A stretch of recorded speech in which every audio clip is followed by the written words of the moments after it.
told Coach he's got a tough act to follow here. My name is Theo Pinson. He's my hero. I do think it would have been better to have Theo in here and let him even out the score, because those two guys are good talkers, but they are not Theo.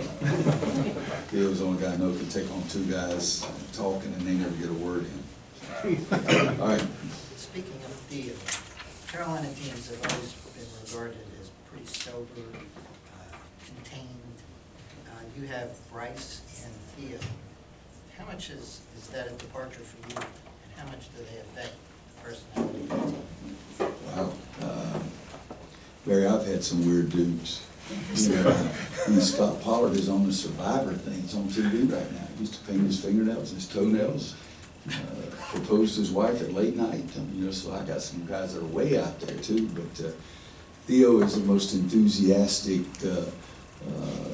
player I've probably coached in a long, long time. But I like kids that are different, that don't just look you in the eye and can't breathe, and and that kind of stuff. I like personalities, and I enjoy laughing.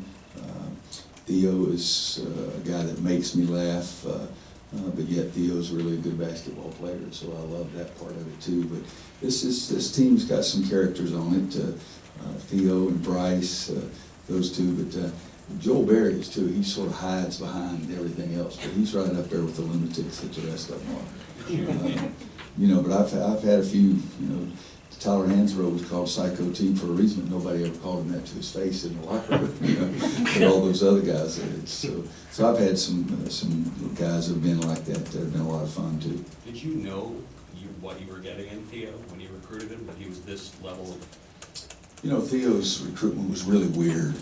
I mean, it really was, and I don't think I'm sharing anything that shouldn't be shared. I mean, first 2 or 3 times I saw him play, I didn't think he was very good. I really didn't, and I hear all these things about him, and so I ended up going to the global games in Washington, D.C., and watched him up there, and I called him and said, "Is this the real Theo Pinson?" I said, "I've been looking around for you for a year." And he said, "That's strange, because my mom just said, well, I'm glad my son finally showed up." But he was sensational up there, and I'm not a guy that calls kids every other night. I just don't do those kind of things, but when I had conversations with Theo, they were really good conversations. You can ask him a question and get an answer. I've had coached a lot of kids that you try to get them to talk when you're talking to them on the phone and can't get them to talk. And then when you get them in school, you can't get them to shut up. He's been that way since the first day I ever talked to him. I could ask him a question and go fix me a grilled cheese sandwich and come back and he'd still be talking. I really enjoy the kid. I really do. He's a neat deal, and he and Justin, the versatility that they have, that's allowed us to go small sometimes, has really been something. And Theo, he realizes good plays and he realizes bad plays on his own part, and admits those freely. I love kids that are just straightforward and say, "I screwed it up," and he can laugh at himself, and there's no question that everybody on our team enjoys laughing with him or at him more than anybody else on our team. When you guys do go small, how defined are the 3 and the 4 positions? Not very much. I mean, you guard this guy and you guard that guy, and we don't need you posting up. We've got one guy to post up, stay out of that guy's way, and let's get good spacing, and if the guy's open, give him the ball. We don't have a different offense that we run when we go in. We get away from some of the set plays and go almost strictly freelance, but that's what we do about 75% of the time anyway. So really the only difference between the guys is who you're going to guard on the other end. And sometimes if it's against the zone, we have Justin play flashing in the middle a little bit more, and other times we have Theo. It just depends on who I feel at that moment. Just talking about his perception is that the team, or the guys play harder when you go small, because he realizes because of the size deficiency they need to fly around and just go harder. Do you have that same perception? I'd say they do fly around where I don't know that I'd say they go harder. I think they have to battle more on the backboards, and that may be part of what he's talking about. And when we're smaller, we may run our scrambles a little bit more. They talk more, they dive on the floor, those kind of things, but they don't block as many shots either. And but no, I really haven't been afraid to go small at any time this year. It's just had one of my coaching buddies call me the other day, said for years and years and years, you've said, you know, you like great balance. And you want at the end of the game, the other team's best players to possibly be in foul trouble, possibly be sitting on the bench. And he said the Providence game is what you've been talking about forever. I mean, we were fortunate to have Dunn sitting over there for 9 minutes in the first half and Bento to be sitting out at the end of the game. And you get that by playing post players, people to get it to the basket and those kind of things. But I've never been afraid to play the smaller lineup. It just depends on how the game's going. Has it been more confidence you've had in it over time, though? I mean, it seems like it's been really critical moments here down the stretch. No, it's been out of necessity. I mean, why have we gone small most of the times? Because the game is different for us this year. Isaiah and Bryce can get out on the floor and cover a little. When we had Tyler Hansbrough, I mean, you guys have heard me say this, Florida State right around and tried screen on the point of the ball 3 straight times, and the point guard couldn't beat Tyler. I mean, he slid his feet so well, he didn't ever have to make a change. And so a little bit of it is getting guys out there that can play, and then the other thing is Bryce and Isaiah, their stats of fouling people. It's a pretty simple thing. I mean, I think I said last week, I mean, Isaiah's averaged 7 fouls every 40 minutes. So you can't play. I mean, at the end of the game the other night, I had both of them with 4 fouls. So I just played one of them.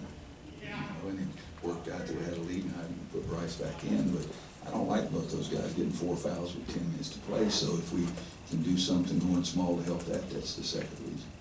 When you're scouting Indiana, do you look more at more recent games, or do you look back at possible common opponents like Duke and Wake Forest? So far, I've only looked at their more recent games. And Coach Robinson's scouting them, and he may go all the way back. My guess is he'll watch 10 to 15 games. But so far, I've only seen 2 games that I've really charted in the way I do things. But I've got another one that can go on tonight, too. Well, when it comes to Bryce, when did you realize that the way you have coached him was the right way in terms of being on him constantly and that you would respond effectively to that? I don't know if it's still the right way, but it's the way that I've been more comfortable trying to push him. And I think each and every year he's gotten better. I look at the stats, like at every player at the end of the year, and see if they're better than they were the year before.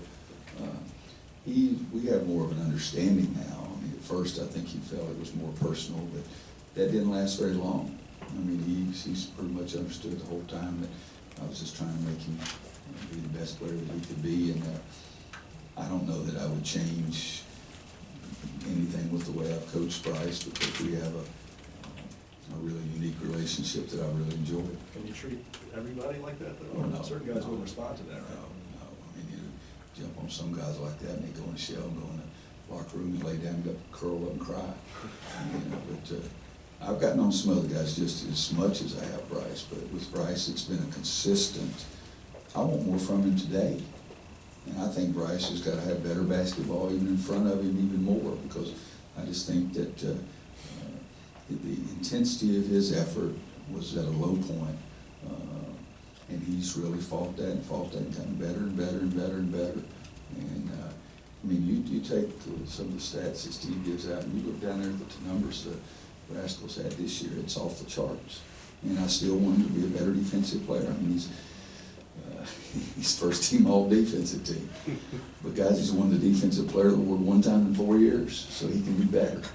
But there is something to be said for blocking shots. And there is something to be said for defensive rebounds that are more important than getting down in a pretty stance and denying, that kind of thing. I mean, it's like the guy that hits the golf ball great. I like that guy that doesn't hit it very well, but he gets it in a hole in fewer strokes. And that's what Bryce does, is the things that he does defensively really affect the game.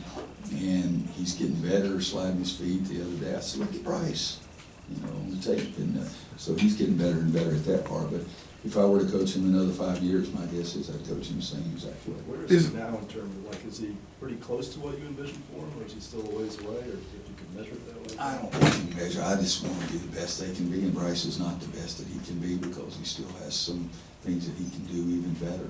And I love that part. I mean, I don't want to coach a kid and at the end say, God, he's never going to be any better than he was when he played for me, because that's a bunch of garbage. So I just want him to keep improving and keep improving. And he's He's a special, unique kid. Is the fact that his father's a coach, did that kind of help you kind of push him a little bit more, knowing that his dad can kind of back up some of what you're saying in your approach? Well, I saw him play in high school. His dad stayed on his case too. I mean, he didn't walk over and hug his dad in timeouts. I guarantee you that. I mean, his dad got after his rear end too, and so Bryce is used to it, and I think his dad, I mean, it's funny, there's been at least 2 or 3 times this year, because his dad's been able to come to some games, and I'll yell out something to Bryce, and there's been 2 or 3 times that in 30 seconds, his dad will yell out the same daggone thing, and it's funny, because I can hear his voice. I can't, if my Beyonce came behind me, I wouldn't know who the crap she was.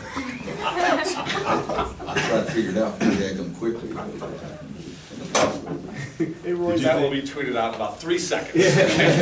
She's impressive looking, but I don't have eyes in the back of my head, nor I know her voice.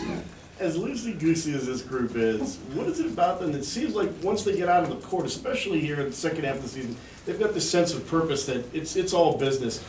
How do they, balance that? Well, I think they're always going to enjoy each other, and we make clips just to show how silly somebody looks. And Theo comes in, or I've done something to my leg, I've done something to my leg. I said, what happened? He said, the guy stepped on my foot, and then I said, take it, I didn't even come close to him. And so we run it back and show it to the entire team so they can all laugh at it, these kind of things. So we have some fun that way, but I think to answer the question, to me, is probably a little more feeling of confidence as each and every week has gone forward throughout the course of the season, and even when we lost 2 in a row at Louisville and Notre Dame, and the kids came back and they worked, and I think that we lost to Duke at home, and that was crushing, but they came back the next day and they came to work to get ready for Miami, and we lost at Virginia, and then they came back and tried to do everything they could to make sure that Marcus and Bryce and Joel got out on senior day the proper way. So I think it's there's a time to work. I mean, we laughed during practice. I mean, whether it's at J. Cole or me stumping my toe on the practice court or almost falling or something. I mean, but I think that the confidence level has gotten better and better. And with that, I think also the trust level of playing harder defensively and the rewards that you get from it, I think that's been huge too. Is that balance something that you create, or does it just have to happen naturally? Is that balance something you create, or does it have to happen naturally? I would love, guys, for my team to love to go to practice every day and love it. But I know that doesn't happen. And I fight myself all the time about, I don't want them to dread going to practice. I really don't. But I want to win. And the best way to win is work your tail off. And so we got to do that too. And so I've fought that balance for 28 years as a head coach. But I do want to, when there's something that's funny, I want to laugh. And when it's something that you didn't do what you were supposed to do, I want to get on their tails. But yeah, I fought that balance for a long time. We poked What some. do you remember about that 1981 game with Indiana in Philadelphia with A. Reagan? I thought James Worthy got 2 bad calls. That's what I remember most about the Do you game. remember anything about like the drama of the day though? given Yeah, the but I mean, circumstances? guys, it was 35 years ago, and the director of, I guess it was CBS doing the tournament, they didn't come and talk to Roy Williams about it. They came and talked to a guy named Dean Smith and Bob Knight. I'm standing over there trying to see if I listen to what the heck's going on. So I was aware of what was going on. I knew when, I think it was C.M. Newton came around and got Coach Smith and Coach Knight, and they went off and talked and came back and said, we won't play the game. But, you hear all these things that are being said. I didn't pay any attention to them until they said we won't play or not play. We poked some fun at Theo. Last year. Yeah, there's a lot of pressure on them. It was their last year. What are they going to do? This is a lot of pressure. We poked some fun at Theo today. How concerned were you during the Providence game when he had to leave, and how do you get updated on a situation like that during a game? I was concerned, and our trainer Doug Halverson came up and told me what was going on, and that he thinks things are fine. And Theo, like I said, I mean, I don't have many great lines, but one of the best I've ever had. I never had to congratulate Theo because he congratulates himself before I do. With Theo, it could have been something that just caused his body to act that way because it's Theo. But I was scared to death the first couple of seconds when he started talking about it. And then Doug said, no, everything's fine. He's checked out fine. Everything's fine. And when I put him back in the game, I said, are you okay? And he said, just looked at me like, what are you talking to me about? This kind of thing. And so I was scared to death for a couple of seconds until Doug gave me the information. What's your recollection of the '84 game with Indiana? Michael had 2 fouls. We were trying to foul Uwe Blab on the other side of the court, and the referee won't call it, so then they call a foul on Steve Alford. But you're over it, right? No, never will be, but I thought that was the best team in the country. If they were cutting the cast back on Kenny Smith's wrist a little bit each week. If we made it another week, they'd have cut it back even more. I think that would have helped him, but that was a really tough, emotional day, and that was a fantastic basketball game, and a fantastic game played by Indiana and coached by Bob Knight, played by Steve Alford, Dan Dockich, and all those guys. But it was one of the most negative moments ever in my basketball life. Does that add any more juice to No. this for you No. individually? No. Having the chance to No. bench instead, you know? Coach, here recently, you guys have really been a second half team. Have you talked to your team about that and maybe how to come out quicker in the Sweet 16? No, same thing with Marcus Page a few years ago. He played better the second half. I never told him to stop playing the second half, play the first half. I just, you play as well as you can play every moment. They've done a really nice job of taking what we told them at halftime and putting it to use, like we changed our way we played the screen on the ball the other night at halftime. And I think it really helped us. They adopted that. I want them to play the entire game the way they play the best 5 minutes anywhere, but that doesn't usually happen. But I've always said, you got to play the whole game. I've never believed the first 4 minutes, the last 4 minutes, first 4 minutes, the second half, the last 4 minutes. It's a 40-minute game. You got to play as much as you can. You mentioned Kennedy your struggled in the last couple games. What, Who has? Kennedy? And What's it gonna take for him to get back in the groove? I have no idea. We've coached him, and you're right, it's only been a couple of weeks. I mean, you look, my brain count was right, wasn't it, about 2 weeks ago that we played you? I mean, he had 12 and 14, and so I got on the radio show last night and said some things. People should quit being so negative. He plays on our team, you're either with me or you're not. But we need him to play better, and he knows that, and hopefully he will. One more, last one. Speaking of Coach Smith, he worked really hard to portray Carolina as the underdog as often as possible. And Marcus came in and told us you guys were the underdogs. How hard do you work at that, or is that just him? I have no idea. You really believe that Coach Smith really tried to make people think he was an underdog? Gracious, that's amazing. Absolutely. Yeah, I know it. You know what it is. I think the guys, and you've heard me say this, and you have to believe because it's the truth, and you know it is. This was for a long time the least appreciated, pretty doggone good team I've ever had. Every one of you and everybody else in the media and everybody that can do that on that computer, negative things just as much as real positive things. So maybe that's it. But we're a pretty doggone good basketball team. We screw it up with the best of them sometimes, and that's part of the game, so you just got to keep playing. I don't ever say, God, we're favored. I never say that, and we go out and we play and see what happens. Thank you, everybody. Thanks, Coach. Thank you, Coach.